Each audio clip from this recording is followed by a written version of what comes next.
اگلے اسی پارے کے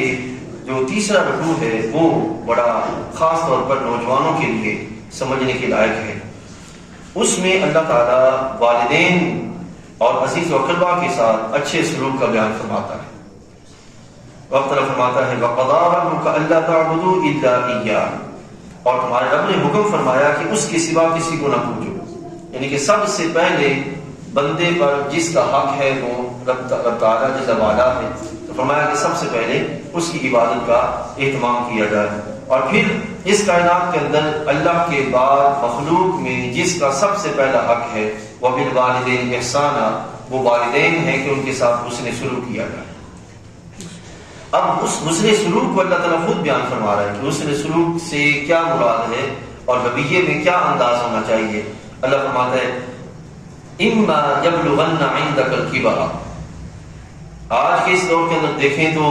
ہمارے اکثر نوجوانوں کے اندر یہ چیز ہوتی ہے کہ وہ اپنی زبانوں کو اور اپنے رویوں کو اپنے والدین کے سامنے اس طرح نہیں سنبھال پاتے جیسے شریعت مطہرہ تقاضا کرتی ہے، جس کا سبب نتیجہ یہ نکلتا ہے کہ وہ اکثر جگہوں پر بڑی شدید خطا پر ہوتے ہیں اور بڑا شدید معاملہ ان کے ہاتھ ہوتا ہے۔ تو اللہ فرماتے ہیں اما یبلغن، اگر تیرے سامنے عندک الکبر احدہما او کلاہما، بڑھاپے کو پہنچ جائیں دونوں یا دونوں میں سے ایک، احدہما کوئی ان دونوں میں سے ایک، او کلاہما یا دونوں،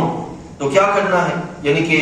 اس وقت بندہ جوانی میں ہے اور والدین جو ہیں وہ بزرگی میں ہیں، تو اب جو حالت پیری میں وہ پہنچ گئے تو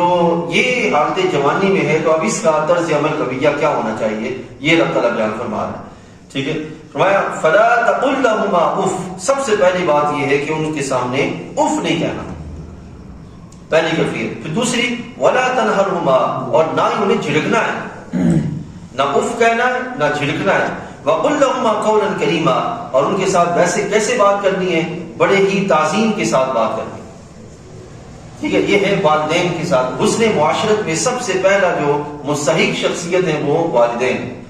ٹھیک ہے نا، ان کے لحاظ سے بیان کیا جا رہا ہے کہ ان کے لحاظ سے ایسا معاملہ کیا جائے۔ اب سوچئے گا کہ جس معاشرے میں قرآن ہو اسی معاشرے میں والدین کے لیے اولڈ ہومز بنائے گئے ہوں، اس کا مطلب یہی ہے کہ اس معاشرے کے اندر نظام لاگو نہیں ہے، نظام پر تربیت کے لحاظ سے عمل نہیں ہے، جس کے سبب نتیجہ یہ نکل رہا ہے کہ والدین کو جو ہے وہ در بدر جو ہے وہ ان کی ٹھوکریں کھانا پڑ رہی ہیں، اور پھر اس کے سبب نتیجہ یہ نکل رہا ہے کہ جو اولادیں ہیں آج یہ ایک ایسا رویہ ہے کہ والدین کے ساتھ جو بندہ جیسا رویہ کرے گا نا بہت جلد اپنی زندگی کے اندر وہ اپنے اس انجام کو پا لے گا۔ ٹھیک ہے، تو یہ فرمایا کہ وَقُلْ لَهُمَا قَوْلًا كَرِيمًا، پھر فرمایا وَخْفِضْ لَهُمَا جَنَاحَ الذُّلِّ مِنَ الرَّحْمَةِ، ان کے لیے ہمیشہ عاجزی کا بازو بچھا کے رکھیں،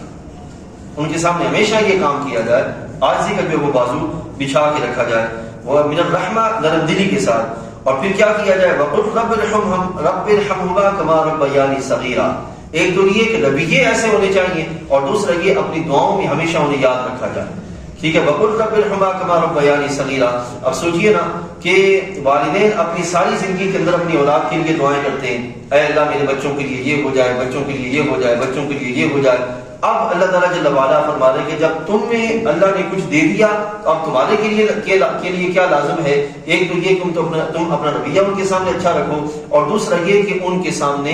اپنے کلام کو نرم رکھو، اور پھر یہ کہ اپنی دعاؤں میں ہمیشہ ان کو یاد رکھو۔ وَقُلْ رَبِّ ارْحَمْهُمَا كَمَا رَبَّيَانِي صَغِيرًا، یہ دعا جو ہے وہ یاد کر لیں اور ہمیشہ اس کو جو ہے وہ اپنی دعاؤں میں پڑھتے رہیں، اور کہ اے اللہ ان دونوں پر رحم فرما جس طرح بچپن میں انہوں نے مجھے پالا تھا۔